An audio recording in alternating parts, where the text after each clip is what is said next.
Halo, shalom adik-adik. Selamat pagi, selamat hari Minggu, selamat datang di sekolah Minggu. Nah, adik-adik, pagi hari ini adik-adik masih bisa bertemu sama kakak-kakak sekolah Minggu, sama teman-teman.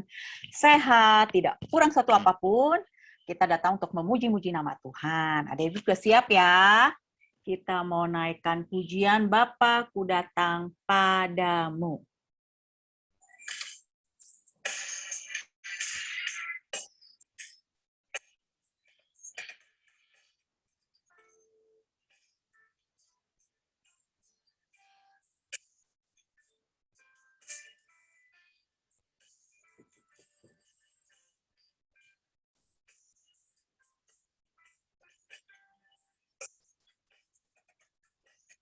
Bapa-Ku datang padamu, naikkan ucapan syukur atas kasih anugerah yang indah setiap hari. Pagi hari, siang hari, sore dan malam hari. Tak hentinya mengucap syukur atas kebaikan-Mu.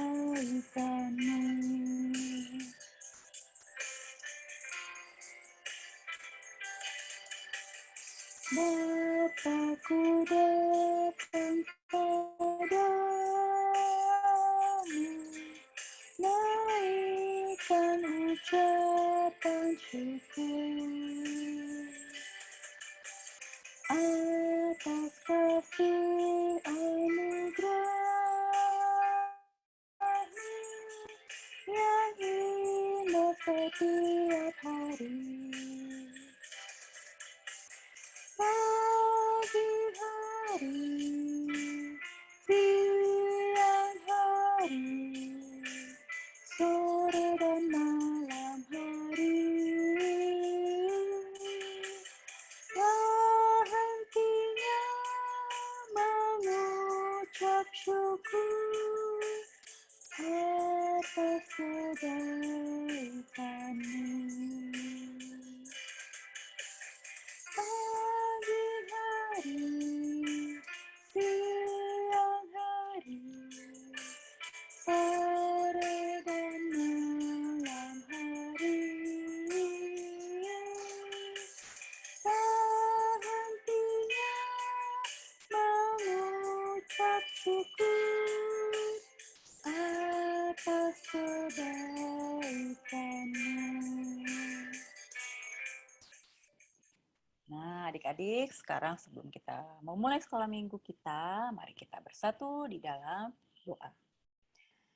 Terima kasih Bapa di dalam surga, pada minggu pagi hari ini, kami anak-anak-Mu Tuhan dari sekolah minggu Gereja Pancaran Kasih Allah datang bersekutu di tempat ini untuk memuji Tuhan, untuk mendengarkan firman Tuhan melalui cerita, dan juga untuk mendengarkan ayat hafalan.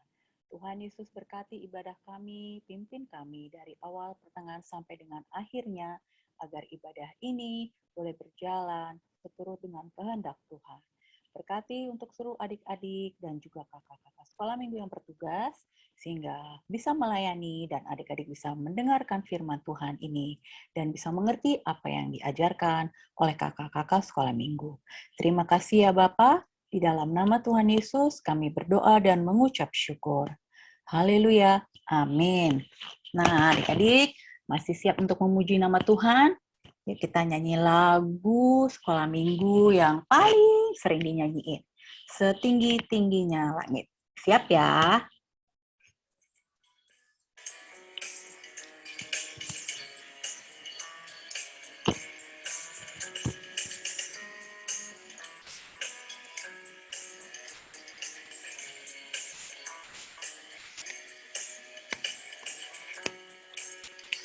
Setinggi-tingginya langit, lebih tinggi kasih Yesusku.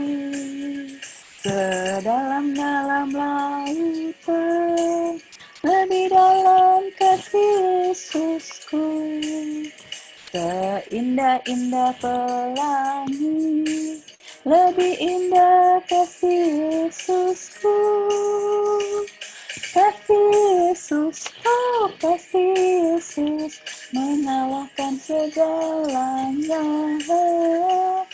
Kasih Yesus, oh kasih Yesus, mengalahkan segalanya. Tinggi-tingginya langit, lebih tinggi kasih Yesusku.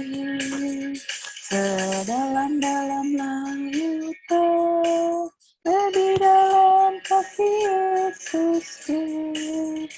Seindah-indah pelangi, lebih indah kasih Yesusku. Kasih Yesus, oh kasih Yesus, mengalahkan segalanya. Kasih Yesus, oh kasih Yesus, mengalahkan segalanya. Ya adik-adik, demikian kita sudah memuji-muji nama Tuhan. Dan pada saat ini, tiba waktunya kita akan mendengarkan firman Tuhan melalui cerita Alkitab yang akan dibawakan oleh Kak Irwan. Kak Irwan. Halo. Terima kasih Kak Memel. Hari ini kita akan mendengarkan firman Tuhan ya adik-adik. Adik-adik yang sudah siap, ambil posisinya supaya kita mendengarkan firman Tuhan dengan baik pada hari ini.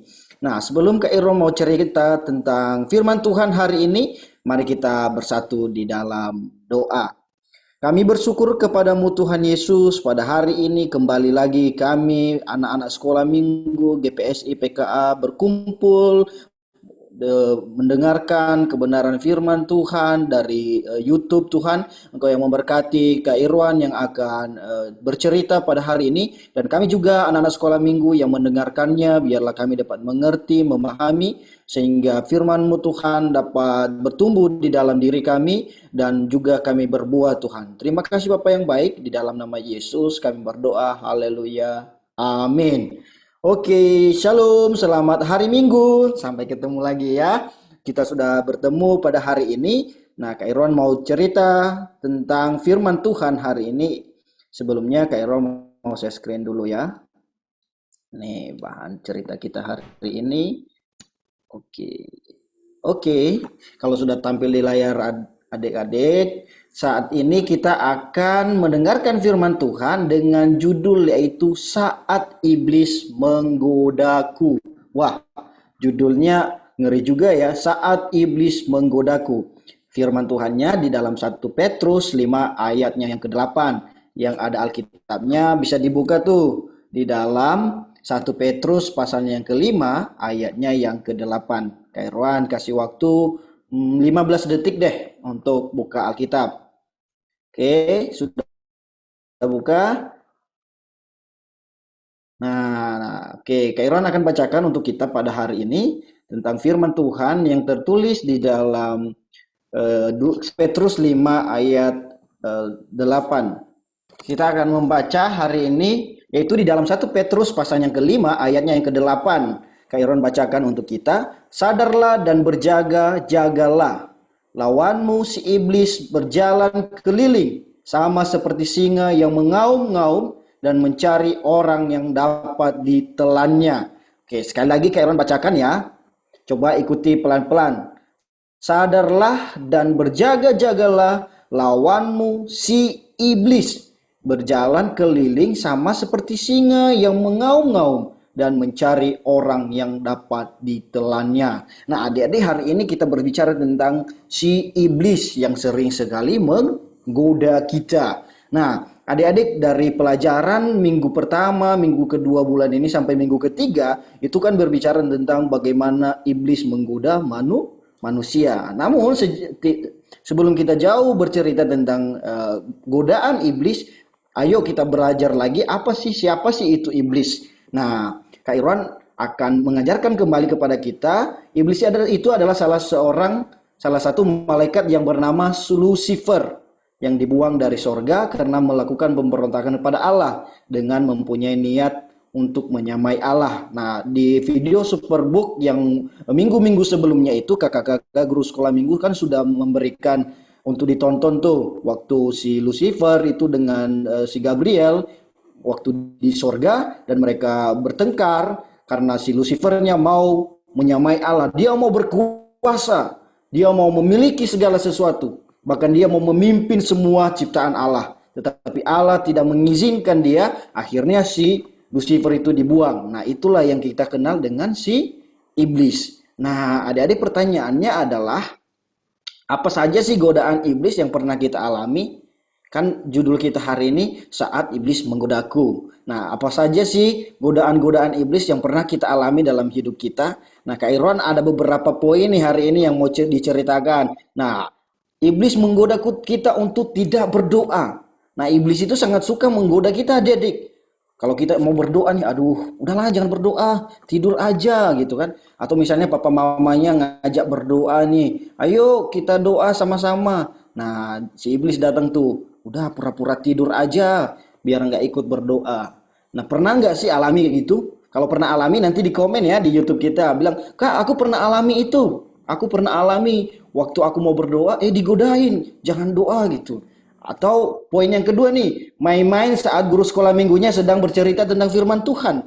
Nah, si iblis nggak mau kita itu mendengarkan firman Tuhan. Kenapa? Kalau kita mendengarkan firman Tuhan, maka kita tahu mana yang baik, mana yang Tuhan mau dalam kehidupan kita. Nah, kalau kita tidak dengarkan firman Tuhan, maka kita tidak tahu apa-apa. Maka kita menjadi anak-anak yang mudah digoda sama iblis. Makanya kalau guru-guru sekolah minggunya bercerita, adik-adiknya harus mendengarkan dengan baik. Supaya apa? Supaya tahu alur firman Tuhan yang diceritakan, apa yang Tuhan mau untuk kita anak-anaknya. Kalau tidak mau mendengarkan, nah iblis nanti datang untuk menggoda kita. Pernah nggak mengalami kayak gini? Kalau pernah, di komen ya di YouTube kita. Oke, tidak mau baca firman Tuhan. Nah, iblis adik-adik tidak mau kita baca firman Tuhan. Kenapa? Karena iblis tidak mau kita tahu yang benar, kebenaran itu. Nah, kalau kita baca firman Tuhan, maka iblis mulai menggoda kita. Dengan apa? Mulai kita ngantuk. Baru baca sedikit firman Tuhan, udah ngantuk, pengennya tidur, dan segala macamnya. Nah, iblis menggoda kita untuk tidak membaca firman Tuhan. Nah, apalagi kalau di sekolah nih, contoh kasusnya menyontek. Nah, di dalam diri kita kan ada tuh malaikat berkata, jangan, jangan. Nah, iblis berkata, ayolah nyontek gitu, dikit aja kok. Itu kan biar nilainya bagus dan segala macamnya. Nah, iblis sering sekali menggoda kita seperti itu ya adik-adik. Nah, yang terakhir adalah membuat saudaranya menangis. Udah cubit aja, kan dikit doang. Nah, godaan-godaan seperti ini iblis sering lakukan dalam kehidupan kita. Atau ada yang lain yang adik-adik pernah alami, godaan-godaan yang iblis lakukan. Misalnya apa? Nggak menurut kepada orang tua, nggak taat dengan firman Tuhan, suka berbohong. Itu kan godaan-godaan yang diberikan si iblis. Nah, waktu juga Adam dan Hawa diberikan perintah Tuhan, jangan kamu makan buah itu. Nah, si iblis mulai godain tuh mulai godain si Hawa tuh. Hawa, kamu tidak akan mati kok kalau kamu makan itu. Nah, si Hawa mulai tergoda. Nah, adik-adik, kalau kita tidak mau mendengarkan firman Tuhan, tidak mau taat akan firman Tuhan, maka kita akan cepat digoda oleh si iblis. Atau hal-hal yang lain yang pernah kita alami. Apa yang kita lakukan kalau kita sedang digodain sama si iblis? Nah, dari tadi itu yang firman Tuhan kita baca tadi itu, sadarlah dan berjaga-jagalah. Nah, maka kalau kita digodain sama iblis, yang kita harus lakukan adalah berdoa. Nah, kalau kita digodain iblis, minta kekuatan dari Tuhan. Tuhan tolong saya, supaya si iblis tidak bisa menggoda kita. Karena kalau kita melakukan dengan kekuatan kita sendiri, adik-adik, kita tidak akan mampu. Karena kita adalah orang yang lemah, kita adalah manusia yang lemah. Tapi kalau bersama dengan Tuhan, kita pasti bisa melawan godaan-godaan iblis. Makanya kalau kita digoda oleh iblis, satu-satunya cara yang bisa kita lakukan adalah berdoa kepada Tuhan. Nah, selanjutnya, bagaimana supaya kita tidak tergoda oleh iblis? Nah, waktu minggu pertama itu diajarkan oleh Kak Adi tuh lagu yaitu tentang taat, T-A-A-T, atau taat. Taat terhadap apa adik-adik? Taat terhadap firman Tuhan. Nah, guru-guru sekolah minggunya kan sering ngajarin tuh firman Tuhan. Jangan suka bohong, jangan suka marah, jangan melawan kepada orang tua, jangan menyakiti saudaranya, teman-temannya, dan sebagainya. Nah, kalau kita sudah mendengarkan itu, yang kita lakukan adalah taat. Nah, biasanya adik-adik kalau kita sudah dengarkan jangan berbohong, nah biasanya iblis, bohong dikit aja. Biasanya iblis kayak gitu, dikit aja kok, nggak apa-apa. Nah, kalau kita tidak taat, maka kita akan tergoda. Tetapi kalau kita taat, kita tidak akan tergoda dengan godaan-godaan iblis. Selanjutnya nih, bagaimana atau apa akibatnya kalau kita tidak taat akan firman Tuhan? Nah, coba ingat-ingat lagi di Superbook waktu itu videonya si Chris waktu dia tidak taat kepada bapaknya. Apa yang dia dapat adik-adik? Dihukum sama bapaknya, dikasih hukuman. Nyapu bersihkan ruangan laboratorium bapaknya waktu itu. Nah, waktu Adam dan Hawa juga melakukan kesalahan di Taman Eden, apa yang mereka terima dari Allah? Allah mengusir mereka dari Taman Eden. Maka kalau kita juga tidak taat akan firman Tuhan, artinya kita melakukan pelanggaran, kita melakukan dosa. Nah, pertanyaannya adalah dosa itu apa sih? Nah, dosa itu adalah segala sesuatu yang kita ucapkan, yang kita lakukan, dan yang kita pikirkan yang tidak menyenangkan hati Tuhan. Lalu bagaimana kalau kita sudah hidup di dalam dosa? Apakah dosa kita bisa ditebus atau tidak? Kalau kita melakukan dosa, kita ke surga atau kemana? Nah, itu kan pertanyaannya. Nah, adik-adik, kalau kita sudah melakukan dosa, satu-satunya yang bisa menebus kita adalah siapa? Ayo. Siapa yang menebus dosa kita? Yang menebus dosa kita adalah Tuhan Yesus. Melalui apa? Melalui kematiannya di atas kayu salib. Nah, Yesus mati adik-adik untuk menebus dosa-dosa kita. Dosanya Kak Irwan, dosanya Kak Ciwi, dosanya Kak Memel, dosa adik-adik semua yang ada di rumah yang sedang menyaksikan pada hari ini juga ditebus oleh Tuhan Yesus. Ada nggak sih orang lain yang bisa tebus dosa kita? Tidak ada. Hanya Tuhan Yesus yang bisa tebus dosa kita. Makanya kita harus percaya kepada Tuhan Yesus. Nah, kita percaya kepada Tuhan Yesus adik-adik, maka kita menerima pengampunan dosa. Nih kita baca ayatnya ya. Tanpa penumpahan darah tidak ada pengampunan. Nah, tanpa penumpahan darah Tuhan Yesus adik-adik tidak ada pengampunan untuk dosa kita. Makanya kita bersyukur Tuhan Yesus mati di atas kayu salib. Dia rela mati di atas kayu salib untuk menebus dosa-dosa yang kita lakukan. Nah, berikutnya pertanyaannya adalah kalau kita berbuat dosa nih, apa yang kita lakukan? Kan kita sudah ditebus, tapi bukan berarti kita tidak bisa melakukan dosa lagi kan? Nah, kalau kita sudah berbuat dosa, lalu apa yang perlu kita lakukan sebagai anak-anak Tuhan? Nih, Kak Irwan ajarkan, yaitu meminta pengampunan dari Tuhan Yesus. Hari ini yuk mari kita belajar untuk berdoa tentang pengampunan. Minta pengampunan dari Tuhan Yesus. Ikuti Kak Irwan ya. Tuhan Yesus, ampunilah aku karena aku sering berbuat dosa di hadapan-Mu. Menyakiti hati-Mu, menyakiti hati orang tuaku, menyakiti hati saudaraku. Terima kasih Tuhan Yesus. Haleluya. Amin. Nah, adik-adik kita percaya bahwa dosa kita telah diampuni oleh Tuhan Yesus. Nah, kalau kita sudah diampuni oleh Tuhan Yesus, apakah kita bebas berbuat dosa lagi? Tidak juga ya. Kalau kita sudah menerima pengampunan dari Tuhan Yesus, jangan berbuat kesalahan yang sama.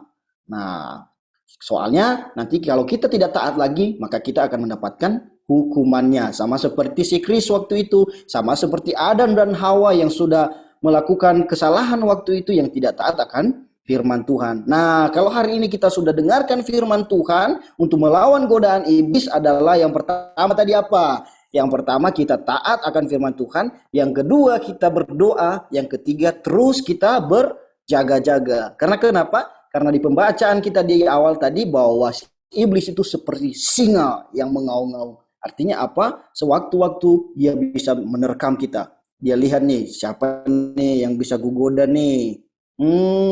Kirby nih bisa digoda nih gitu. Nah, kalau Kirby digoda, yang harus Kirby lakukan apa? Berdoa kepada Tuhan Yesus, supaya Tuhan Yesus yang melawan godaan itu. Karena Tuhan Yesus kuat, lebih kuat daripada si iblis. Oke, demikian cerita Kak Irwan hari ini. Untuk adik-adik semuanya, jangan dilupakan ceritanya ya, dilakukan dalam kehidupan hari lepas hari. Untuk mengakhiri cerita hari ini, mari kita bersatu di dalam doa.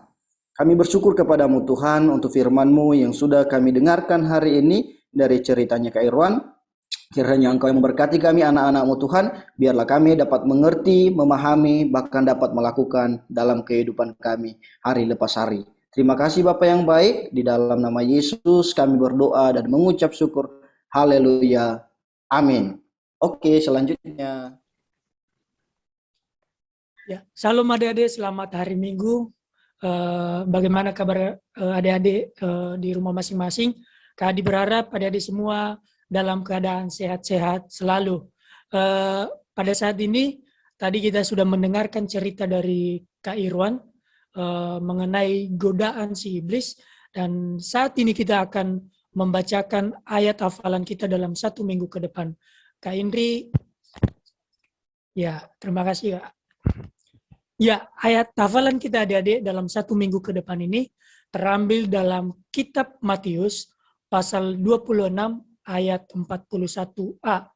Sekali lagi Kak sampaikan ayat hafalan kita terambil dalam Matius 26 ayat 41a. Kak bacakan, adik-adik bisa mengikutinya dari rumah masing-masing. Berjaga-jagalah dan berdoalah supaya kamu jangan jatuh ke dalam pencobaan. Sekali lagi, berjaga-jagalah dan berdoalah supaya kamu jangan jatuh ke dalam pencobaan. Nah, adik-adik, ayat hafalan kita ini mengajarkan kita bahwa kita senantiasa berjaga-jaga dan berdoa dalam menjalani hidup kita ini selama kita masih ada di dunia ini. Tadi cerita yang telah disampaikan oleh Kak Irwan, bahwa kita mengalami cobaan itu yang pertama ketika kita sudah jarang berdoa atau ketika kita sudah tidak lagi berdoa, maka iblis itu akan mudah mempengaruhi kita, dan kita juga akan mudah untuk mengikuti godaan iblis tersebut. Ketika kita sudah tidak berjaga-jaga, sudah tidak mau beribadah, sudah tidak mau memuji Tuhan, sudah tidak mau membaca dan merenungkan firman Tuhan, itu dapat mempermudah godaan iblis masuk di dalam kehidupan kita. Nah, ayat hafalan kita pada hari ini mengajarkan kita supaya kita senantiasa satu, berjaga-jaga, dan kedua, berdoa. Cara ini merupakan cara yang paling ampuh supaya kita bisa melawan godaan dari si iblis. Sekian adik-adik, sekali lagi Kak Adi bacakan ayat hafalan kita. Matius 26 ayat 41a, berjaga-jagalah dan berdoalah supaya kamu jangan jatuh ke dalam pencobaan. Sekian ayat hafalan kita, dan kita akan mengakhiri ibadah kita pada hari ini. Adik-adik jangan lupa untuk mengisi absen dan mengisi juga ayat hafalan. Untuk menutup ibadah kita pada hari ini, mari kita bersatu dalam doa. Adik-adik bisa mengikutinya dari rumah masing-masing. Mari kita berdoa. Tuhan Yesus, terima kasih atas penyertaan, pemeliharaan Tuhan di dalam kehidupan kami, sehingga kami boleh menyelesaikan ibadah sekolah minggu kami. Kiranya Tuhan yang senantiasa memberkati kami anak-anak-Mu, biarlah Roh Kudus Tuhan senantiasa memberikan kami hikmat supaya kami dapat mengerti atas kebenaran firman Tuhan yang telah disampaikan oleh kakak-kakak sekolah minggu kami. Terima kasih Tuhan. Aktivitas kami selanjutnya hanya kami serahkan dalam tangan pengasihan Tuhan. Di dalam nama Anak Yesus Kristus kami telah berdoa dan mengucap syukur. Haleluya. Amin.